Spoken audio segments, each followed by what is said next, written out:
नमस्कार। कार्यक्रम समय सन्दर्भमा स्वागत छ।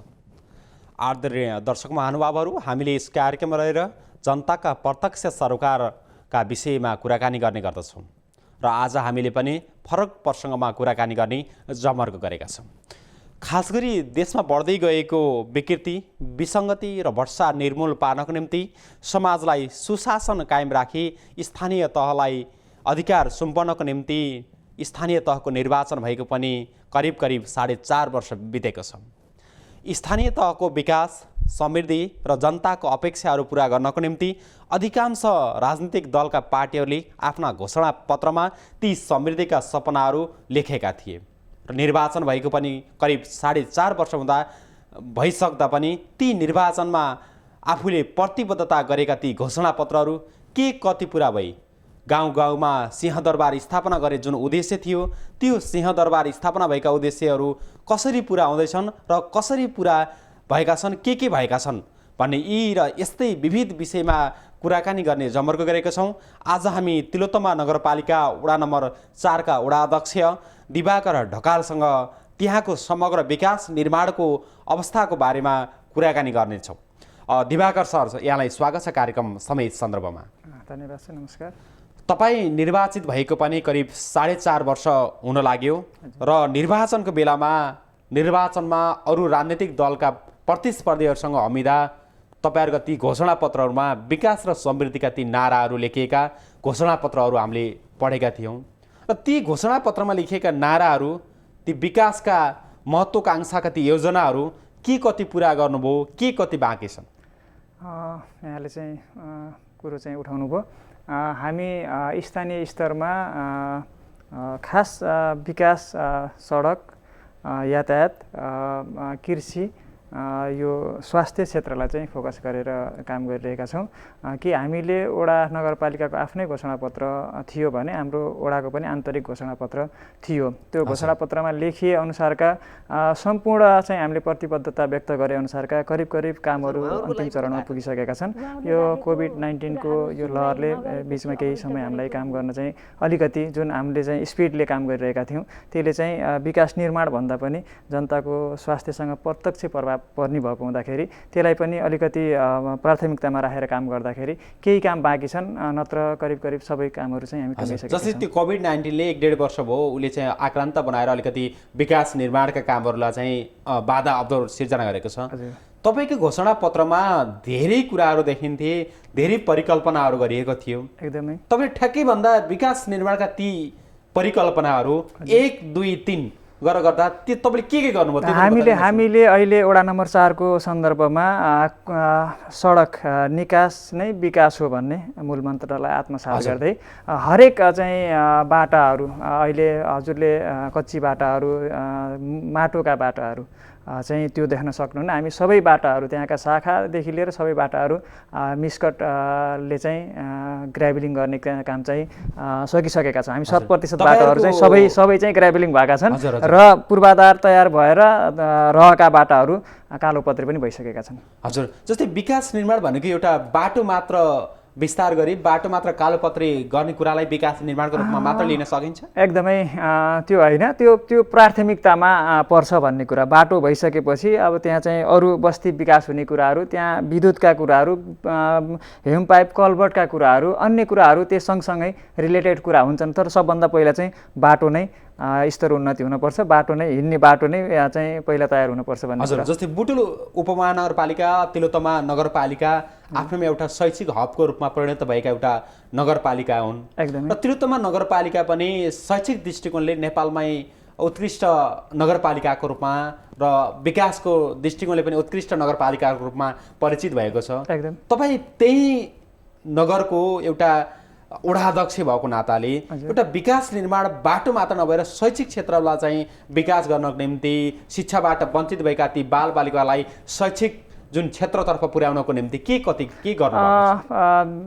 जनताको, वडावासी, नगरवासीको आधारभूत चाहिँ आवश्यकता जुन छ त्यो चाहिँ शिक्षा, स्वास्थ्य, रोजगार, पूर्वाधार विकास लगायतका उसका अधिकारहरूका कुराहरू चाहिँ सबै चाहिँ चाहिन्छ। एउटा चाहिँ समृद्ध वडा, समृद्ध नगरपालिका अथवा स्मार्ट सिटी बन्नका लागि सबै सूचकहरू पुरा गर्नुपर्ने हुन्छ।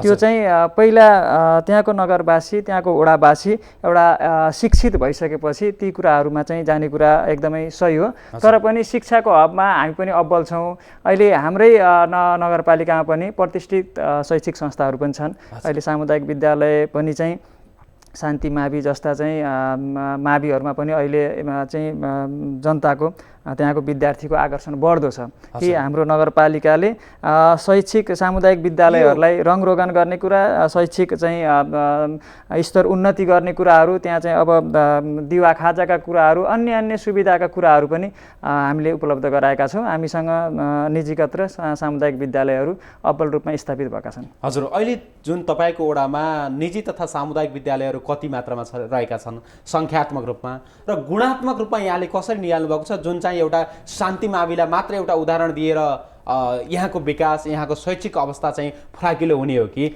अन्य ती ग्रास रुटमा जुन बाह्य रूपमा चाहिँ रहेका ती विद्यालयहरूको अवस्था पनि हेरेर यहाँले आकलन गर्ने? एकदमै करिब करिब 42-43वटा सामुदायिक र 42-43 वटा चाहिँ संस्थागत विद्यालयहरू नगरपालिकामा। मेरो चाहिँ वडा नम्बर 4 को हकमा सामुदायिक विद्यालय जनज्योति मावि, अहिले इङ्ग्लिस मिडियमबाट उसले पनि अलिकति शैक्षिक स्तर चाहिँ अलिकति गुणस्तर बढाइरहेको छ। मेरै बच्चा बच्ची पनि त्यहीँ पढ्छन् सामुदायिक विद्यालयमा। र संस्थागत विद्यालयमा चाहिँ प्रतिष्ठित विद्यालय Siddhartha English boarding school, Gyanganga पाठशाला लगायतका 2टा संस्थागत विद्यालयहरू छन्। यहाँ चाहिँ जुन परिणाम त्यहाँबाट पाएका छौँ एकदम सन्तोषजनक छौँ। तपाईँ अहिले पनि सन्तुष्ट हुनुहुन्छ? एकदमै। हजुर, खास गरी स्थानीय तहमा निर्वाचन भएपछि जनप्रतिनिधिहरू अहिले चाहिँ तथापि तपाईँले भन्न खोजेको त होइन, एउटा भ्रष्टाचारमा चाहिँ तल्लीन भएका छन्, भ्रष्टाचारमा चाहिँ चुब्रुलुम्मै डुबेका छन् भन्ने जनताको गुनासो पनि छ। के छ तपाईँको वडामा? अब तपाईँले भन्दा त भ्रष्टाचार छैन भन्नुहुन्छ होला, तर समग्र रूपमा तपाईँ एउटा बाहिर बसेर हाम्रो लेभलमा बसेर हेर्दाखेरि त्यहाँको अवस्था पनि बताइदिनुहोस् न थोरै। अब जुन यहाँले सोधे अनुसारको भ्रष्टाचार यो सुगम ठाउँहरूमा छैन होला जस्तो लाग्छ मलाई। हाम्रो नगरपालिकामा त अब त्यो शून्य नै छ। हजुर, है त्यो जनताहरू पनि हुन्छ नि एकदमै त्यो आरोप प्रत्यारोप हुने कुराहरू हुन सक्ला, मिसअन्डरस्ट्यान्डिङ हुन सक्ला। त्यहाँ चाहिँ खबरदारी गर्ने पक्ष नहुन सक्छ, प्रतिपक्ष नहुन सक्छ, त्यसलाई वाच गर्ने कुनै पनि निकाय नहुन सक्छ। त्यो हिसाबले पनि भयो होला। यत्रो यो तिलोत्तमा नगरपालिका नेपालभरि उत्कृष्ट भएको नगरपालिका, यहाँका चाहिँ नगरवासीहरू, यहाँका चाहिँ नागरिकहरू त्यति सचेत छन् कि एक ठाउँमा चाहिँ खबरदारी गर्नुपर्छ। हजुर, जस्तै तिलोत्तमा नगरपालिका आफैमा एउटा सबल नगरपालिका पनि हो र वडा नम्बर 4 तपाईँको त्यसको नेतृत्व गरिरहँदा वडा नम्बर 4 को प्रमुख आम्दानीको स्रोत के? यो यहाँको प्रमुख आम्दानीको स्रोत त सम्पत्ति कर नै हो। हजुर, मालपोत लगायतका घर कर लगायतका करहरू मुख्य चाहिँ स्रोत। र त्यो सँगसँगै हामी तिनाउ नदीसँग जोडिएको हुँदाखेरि नदीजन्य पदार्थहरू पनि त्यसको मुख्य तिलोत्तमा नगरपालिकाकै मुख्य स्रोत भनेको हामी धेरै करोड चाहिँ त्यहाँबाट उठाउने गर्छौँ। हजुर, खास गरी तपाईँले अहिले भर्खर भन्नुभयो जुन एउटा कर सेवाग्राही कर अथवा विभिन्न चाहिँ घर बहाल कर भन्नुभयो, अहिले तिलोत्तमा नगरपालिकाले अन्य नगरपालिकाले नबढाउँदा पनि यो सेवाग्राही कर चाहिँ बढाइरहेको अवस्था छ, सिफारिस गरेको अवस्था पनि छ, हामीले देख्न सक्छौँ र पढ्न सक्छौँ। त्यहाँ अहिले चपेटामा परेका कविले चपेटामा परेका जनतालाई कर बढाउने र यता नदीको जुन दोहन कार्यलाई चाहिँ बीचमा चाहिँ विभिन्न किसिमका विवादहरू सिर्जना हुने, नदी दोहन प्रक्रिया चाहिँ बढी मात्रामा हुने भन्ने पनि तपाईँहरूलाई आलोचना छ नि? एकदमै। करको सन्दर्भमा नगरपालिकाको आफ्नो आन्तरिक कर भनेकै स्रोत भनेकै बहाल कर, व्यवसाय कर, यिनी सम्पत्ति कर लगायतका करहरू हुन्। यो समय सापेक्ष चाहिँ बढ्ने चाहिँ धेरै वर्ष अगाडि 5 रुपियाँ प्रति कट्ठा कर तिर्थे, अहिले किन 200 भयो अथवा 300 भयो 500 भयो भन्ने कुरा त समयअनुसार परिवर्तन हुँदै जान्छ। त्यहाँका सेवा सुविधाका कुराहरू पनि हिजो र आजमा चाहिँ फरक छ नि त। हजुर, जस्तै नदीजन्य दोहनलाई रोक्न नसक्नुको पछाडिको कारण हामीसँग त्यसरी अनियन्त्रित हाम्रो नगरपालिकामा भएको कुराहरू चाहिँ भएका ठेक्का टेन्डरहरू अथवा हामी आफै पनि त्यहाँबाट चाहिँ नगरपालिकाकै उसमा मातहतमा रहे पनि निकाल्ने कुरामा चाहिँ त्यति दोहन चाहिँ हाम्रो नगरपालिका तपाईहरुको आँखामा देख्नु भएको छैन त्यति भएको छैन जनताको आँखामा दोहन देखिरहेका छन् तपाईहरुको आँखामा त्यो त्यो कालो चस्मा लाउनु भएको होला प्राविधिक पक्ष हुँदो रहेछ त्यसमा आइए त्यो चाहिँ वातावरणीय मूल्याङ्कन गर्ने कुराहरू प्राविधिकले गरेका मूल्याङ्कनका हिसाबमा यति क्वान्टिटी यहाँबाट निस्किन्छ यति क्वान्टिटी यहाँ छ सोही अनुसार चाहिँ हामी टेन्डर चाहिँ आह्वान गर्छौँ त्यो प्राविधिक पक्षबाट गरिएको मूल्याङ्कन जुन एउटा चाहिँ टेक्निकल पाटो हुन्छ त्यसले पनि थोरै हामीलाई चाहिँ हामी त्योप्रति चाहिँ अनभिज्ञ भएको कारणले गर्दा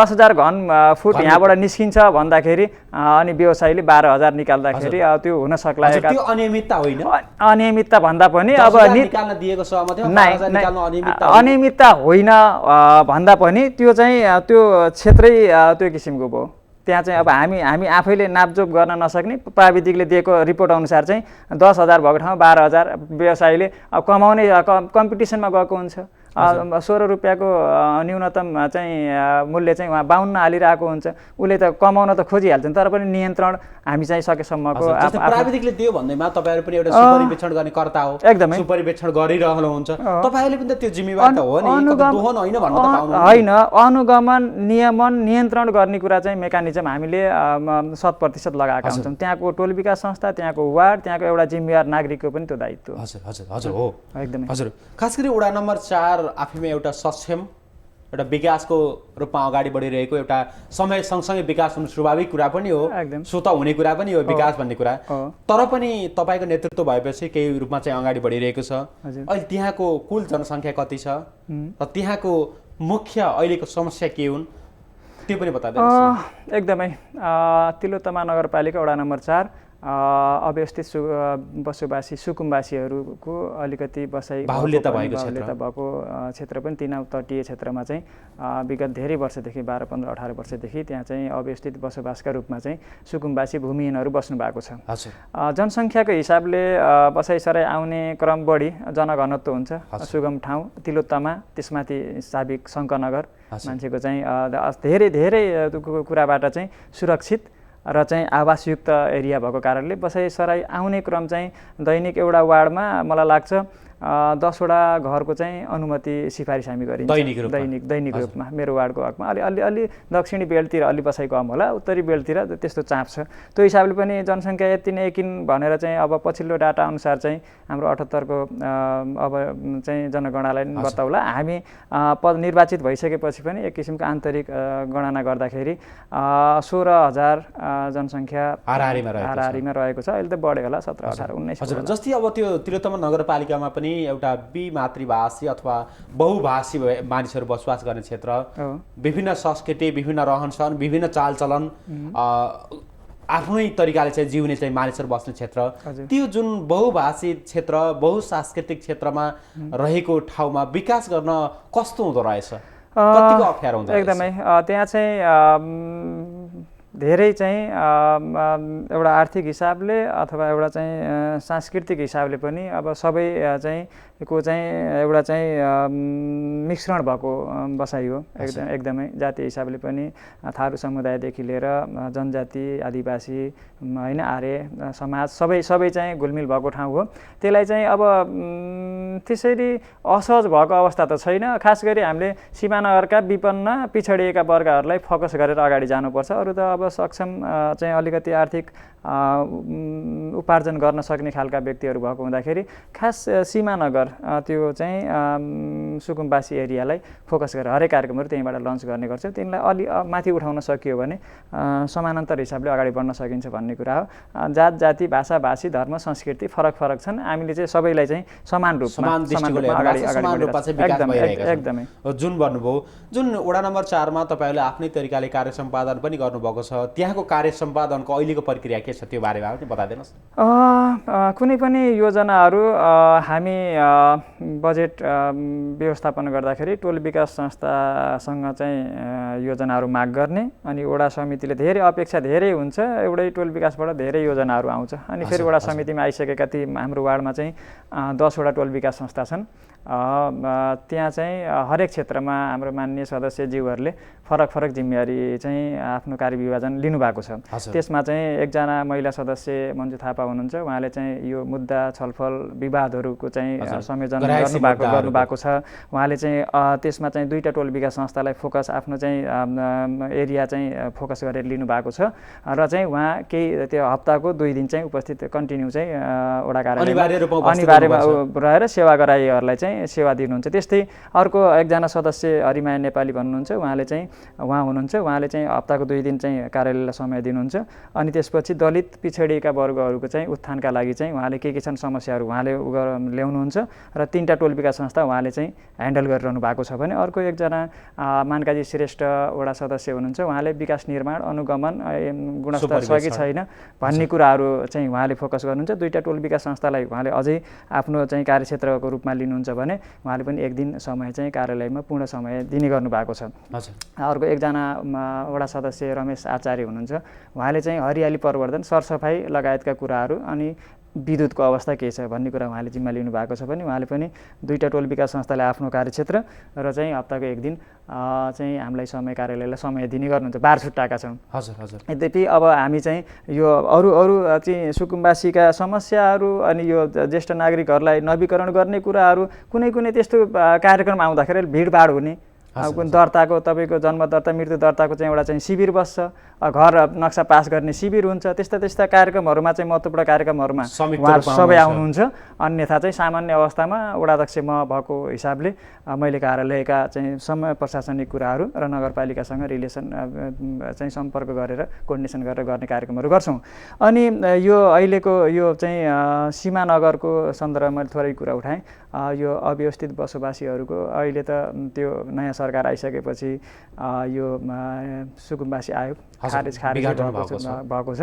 तर पनि त्यो चाहिँ अघिल्लो सरकारले गरेको निर्णयअनुसार चाहिँ त्यहाँका सुकुम्बासीहरू अव्यवस्थित बसोबासीहरू बजारतिरै पनि तपाईँको अव्यवस्थित रूपमा बसोबास गरेका के वर्षौँदेखि बसिरहेछन्, लाल पूर्जा छैन, नक्सा छैन, त्यहीँ चाहिँ भोगचलन गरेर बसिरहेका अव्यवस्थित बसोबासीहरू भूमिहीनहरूको चाहिँ लगत सङ्कलन गर्ने र नगरपालिका पठाउने काम सकिएको छैन। भूमिहीनहरूको लगत सङ्कलन सकियो। हामी चाहिँ निर्धारित समयमा सकेर नगरपालिका फरवार्ड गरिसकेका छौँ। अब यो सरकारले अब अर्को आयोग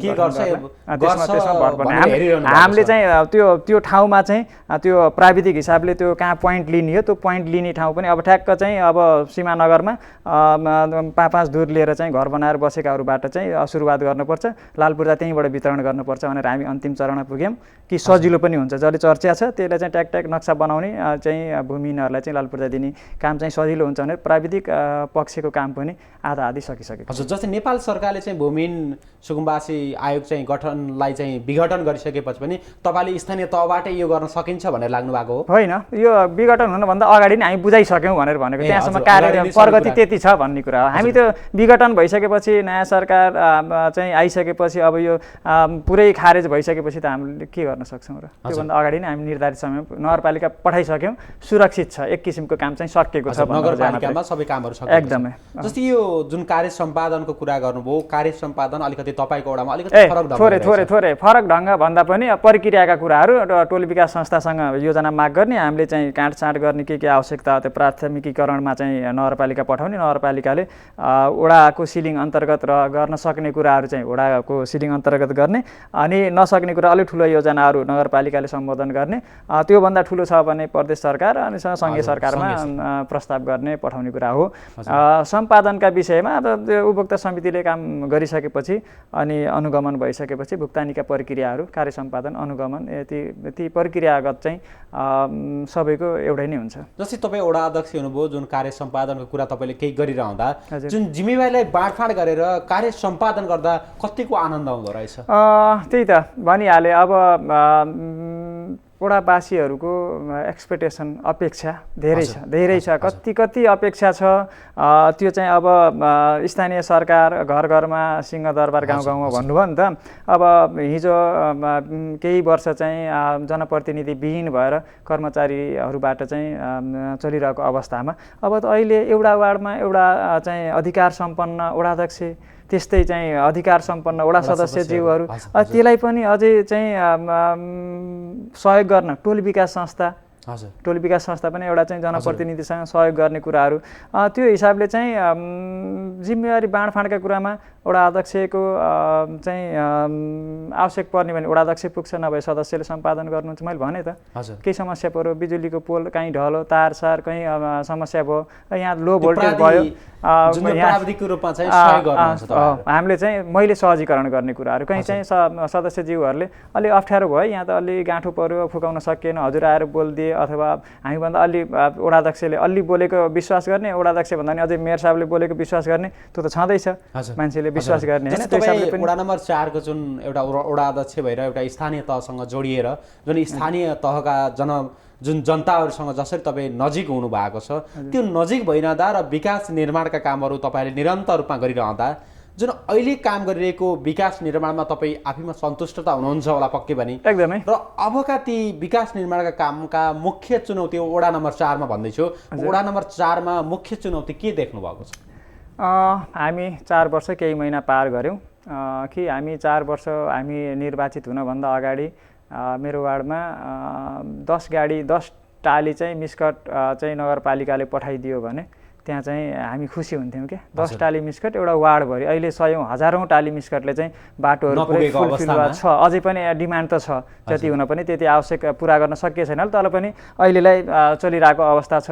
निर्माण त विकास निर्माण त तिलोत्तमाको हकमा त कायापलट भएको छ, एकदमै त्यो त्यसको पनि अब लेभल कतिसम्म कहाँसम्म पुग्ने भन्ने कुरा त अब सबै समृद्ध हुने हामी चाहिँ त्यो छौँ, हामी इन्डिकेटरहरू पुरा गर्दैछौँ, त त्यसको कहाँ चाहिँ एउटा चाहिँ बिन्दु कहाँ गएर टुङ्गिने भन्ने कुरा त हुँदैन। तर पनि छोटो समयमा हामी 2 वर्ष मात्रै काम गऱ्यौँ, 2 वर्ष मात्रै काम गऱ्यौँ, 2 वर्ष कोभिडसँग लडिरहेका छौँ। पहिला चाहिँ जनताको बाँच्न पाउने अधिकार, स्वास्थ्य सबभन्दा ठुलो कुरा, बरु घर बन्दै गर्छ, सिमेन्टीका बिल्डिङहरू बन्दै गर्छन्, बाटो बरु पछि बनाउँला, अहिले हिँड्न चलिरहेको छ, तर पहिला जनताको स्वास्थ्यको कुरा। तपाईँ सङ्क्रमित हुनभन्दा चाहिँ केही त्यो समस्या कहीँ आयो, त्यस्तो लक्षणहरू देखियो भने उसलाई चाहिँ त्यो वडावासीलाई आइसोलेसन गर्ने कुराहरू, उसलाई चाहिँ अक्सिजनका कुराहरू, त्यसपछि थप उपचारका कुराहरू के गर्न पर्छ, एम्बुलेन्सका कुराहरू, त्यहाँ स्वास्थ्यकर्मी पुग्ने कुराहरू, त्यसलाई चाहिँ बढी हामी चाहिँ अहिले कोभिड-19 लाई फोकस गरेको कारणले गर्दाखेरि पूर्वाधार विकास पनि सँगसँगै छ न त, नभएको होइन। तर अब तपाईँहरूको होइन, बजेटमै तपाईँहरूको सार्वजनिक भएको थियो, शिक्षा स्वास्थ्यमा बढी चाहिँ पहिलो प्राथमिकता रहेको थियो तिलोत्तमा नगरपालिका नै, र त्यसै अन्तर्गत वडा नम्बर 4 पनि पर्ने नै स्वाभाविक पनि हो। जुन तपाईँहरूले जुन स्वास्थ्य क्षेत्रमा गर्नुभएको छ काम, एउटा सिङ्गो नगरपालिका र वडा नम्बर 4 ले, त्यो आफैमा राम्रो काम पनि छ। अहिले जनताहरू अलिकति पहिला भन्दा केही मात्रामा चाहिँ एउटा के ढुक्क भएको महसुस पनि छ।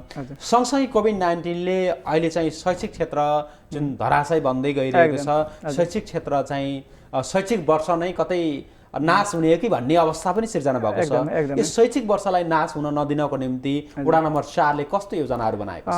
एकदमै प्रार्थना गरौँ अब चाहिँ अवस्था दैनिक जनजीवन सामान्यतर्फ फर्कोस् होइन, फर्किने पनि छ। हामी ती सरकारले बनाएका मापदण्डहरू पालना गर्दै अगाडि बढ्नुपर्छ। अझै पनि चाहिँ त्यसतर्फ चाहिँ हामी पनि सचेत सजग छौँ। शिक्षाको हकमा खास गरी त यो कोभिडले पर्यटन र यातायात क्षेत्रलाई, होटल व्यवसायलाई चाहिँ एकदमै थिलो पार्यो। त्यसबाट चाहिँ शिक्षा पनि जति नभने पनि त्यसलाई चाहिँ प्रभाव परेको छ। हामी सुगम ठाउँमा छौँ, अनलाइन क्लास विद्यालयहरूले चलाउने कुराहरू चलिरहेको छ। वर्ष यो शैक्षिक वर्ष नै त नजाला, तर पनि अब 9, 10, 11, 12 क्लासका विद्यार्थीहरूलाई चाहिँ असर चाहिँ पारेको छ। अनलाइन क्लासले पनि अनलाइन मोबाइल त्यो चाहिँ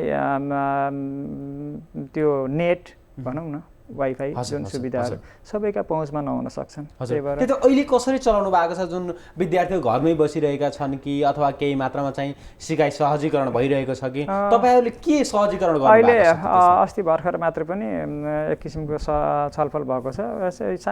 निजी संस्थागत विद्यालयमा पढ्ने बच्चाहरूको आर्थिक अवस्था चाहिँ राम्रै हुन्छ है, भन्न खोजेको अलिकति अवस्था भएको कारण सम्पन्न भएकोले पढ्छन् भन्ने एउटा मानसिकता छ मान्छेहरुको। त्यसमा केही एकाध नहुन पनि सक्ला हैन। सामुदायिक विद्यालय हो त्यसबाट चाहिँ अलिकति चपेटामा परेको कुरा। सामुदायिक विद्यालयमा पनि केहीले चाहिँ त्यो पहुँचमा छन् भने केही त्यो पहुँचबाट वञ्चित छन्। अनि त्यो पहुँचबाट वञ्चित भएकाहरूको सबैको चाहिँ अनलाइन लिइरहेको छ।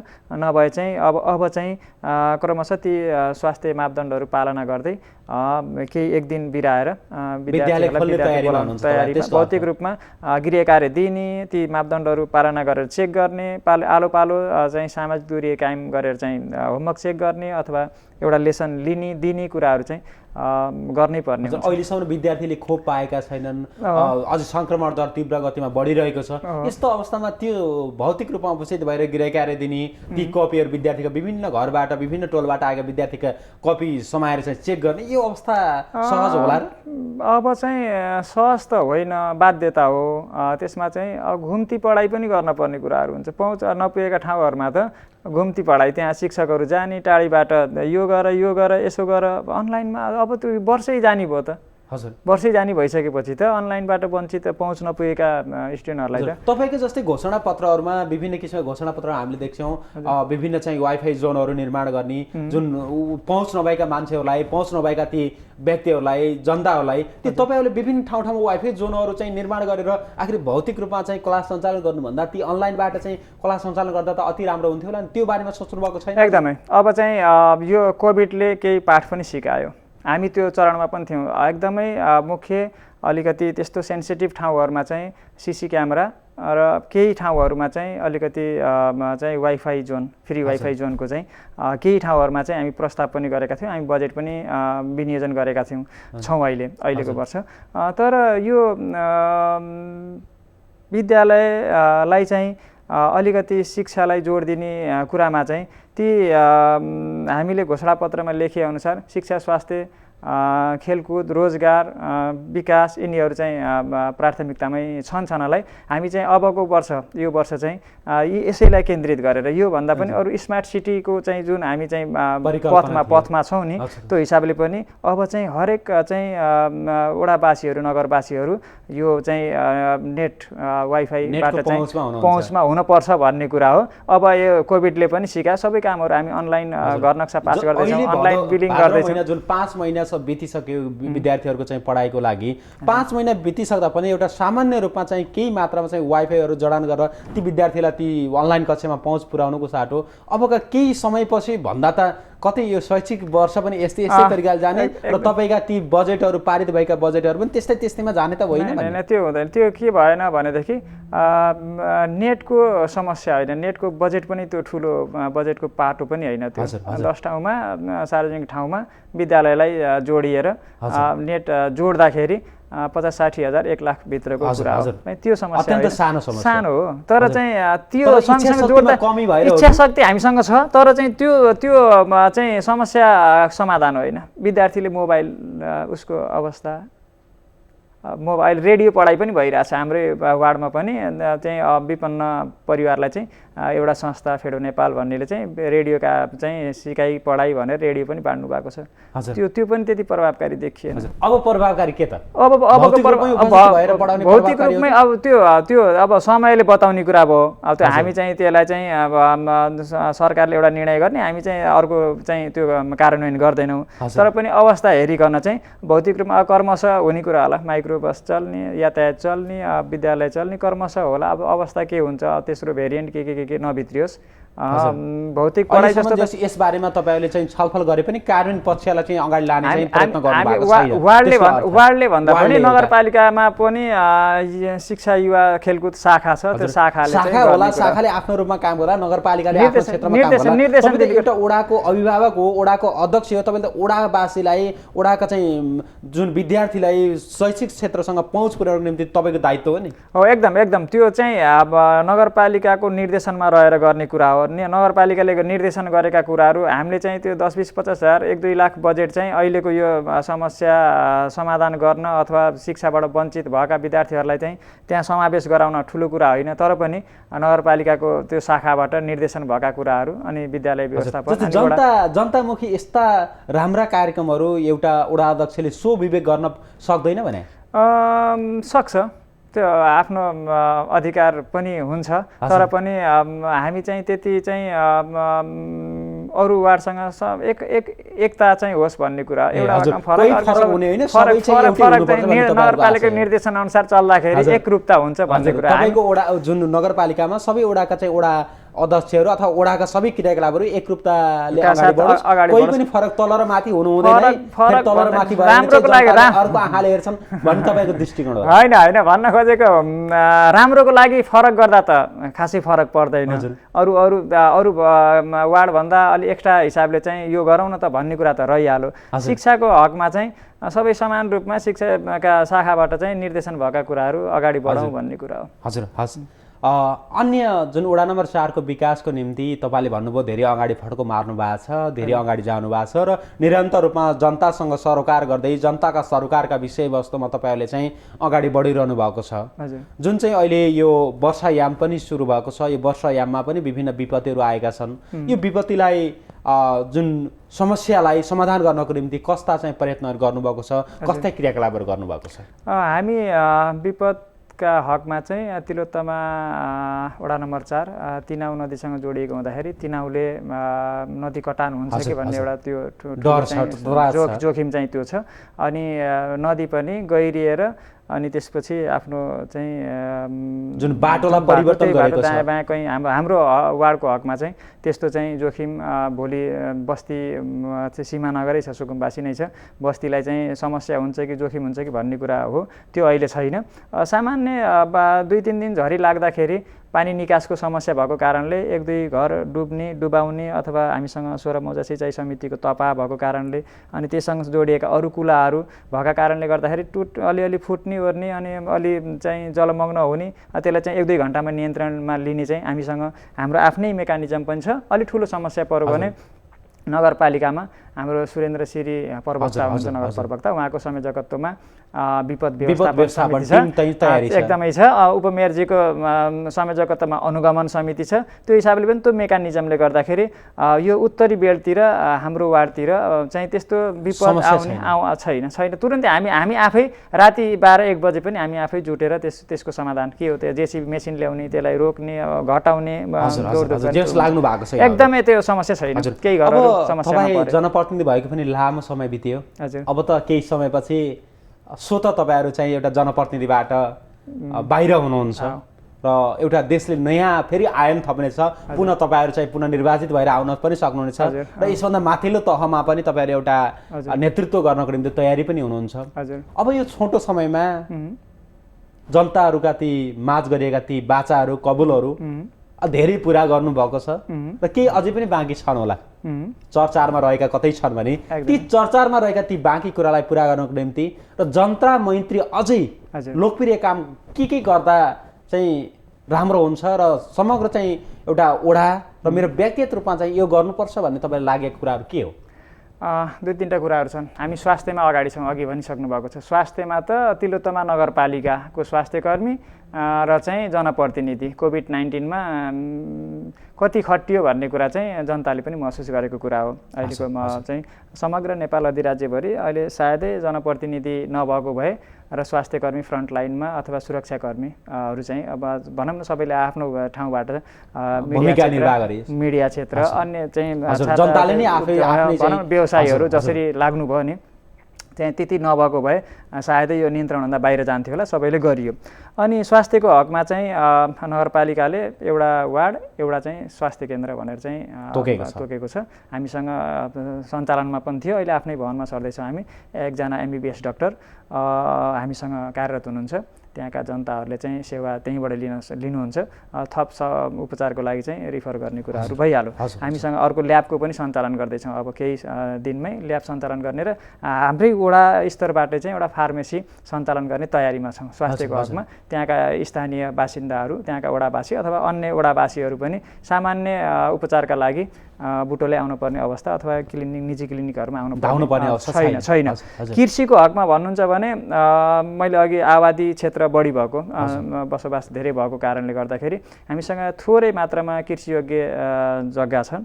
ती कृषियोग्य जग्गालाई पनि निर्वाहमुखी परम्परागत शैलीमा चाहिँ उत्पादन भइरहेको थियो भने नगरपालिकाको पोलिसी अनुसार आधुनिक हिसाबमा चाहिँ सामूहिक रूपमा आलु खेती, च्याउ खेती, पुष्प खेती उदाहरणीय छ हाम्रो वार्डको।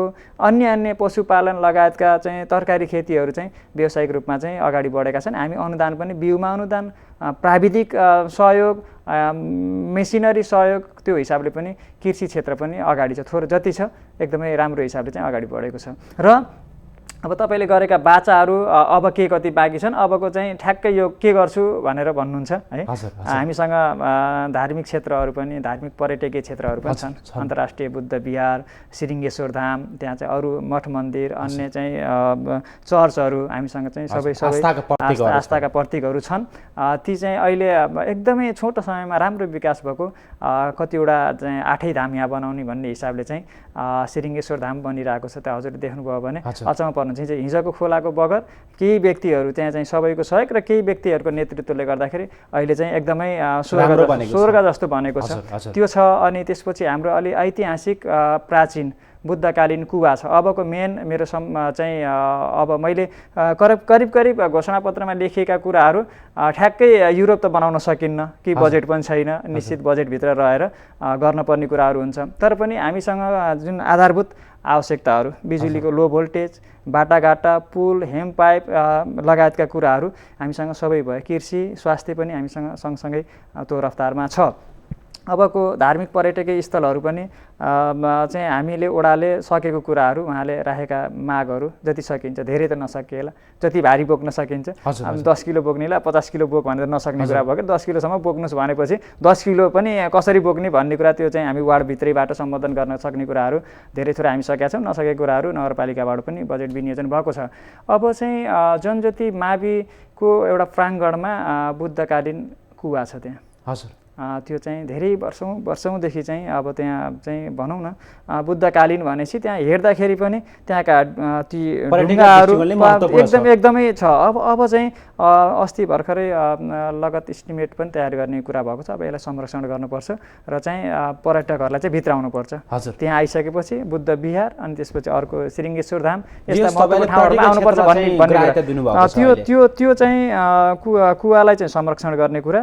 त्यो सँगसँगै रहेको एउटा मन्दिर छ, त्यो पनि एकदमै पुरानो मन्दिर छ, त्यसलाई जीर्णोद्धार गर्ने कुरा चाहिँ अबको कुराहरू। ती विकास निर्माणका सँगसँगै मैले गरेका घोषणापत्रमा लेखेका कुराहरू 2टा कुराहरू बाँकी छन्। हजुर दिवाकर सर, यहाँको व्यस्त समयको बावजुद पनि हाम्रो स्टुडियोसम्म आएर तिलोत्तमा नगरपालिका साथै वडा नम्बर 4 को जुन समग्र अवस्थाबारे जानकारी दिनुभयो त्यसको निम्ति यहाँलाई म धेरै धेरै धन्यवाद दिन चाहन्छु। हजुरलाई पनि समग्र यो समय सन्दर्भ कार्यक्रम र चाहिँ सिङ्गो लुम्बिनी सामुदायिक टेलिभिजनलाई पनि मलाई बोलाउनु भयो र मेरा कुराहरू भए गरेका कुराहरू र बाँकी गर्नुपर्ने कुराहरू, जनताका अपेक्षा र बाँकी कामका विषयमा चाहिँ जुन चाहिँ यो मिडिया मार्फत, यो टेलिभिजन मार्फत चाहिँ जनताका सामु पुर्याउन यहाँले पनि सहयोग गर्नुभयो, एकदमै आभारी छु। धन्यवाद। आदरणीय दर्शक महानुभावहरू, उहाँ हुनुहुन्थ्यो तिलोत्तमा नगरपालिका वडा नम्बर 4 का वडा अध्यक्ष दिवाकर ढकाल। आजको हाम्रो कार्यक्रम कस्तो लाग्यो, जस्तो लाग्यो त्यस्तै सल्लाह, सुझाव र प्रतिक्रिया दिँदै जानुहोला। आजलाई म लगायत सम्पूर्ण युनिटलाई बिदा दिनुहोस्। हेर्दै गर्नुहोला लुम्बिनी सामुदायिक टेलिभिजन। नमस्कार।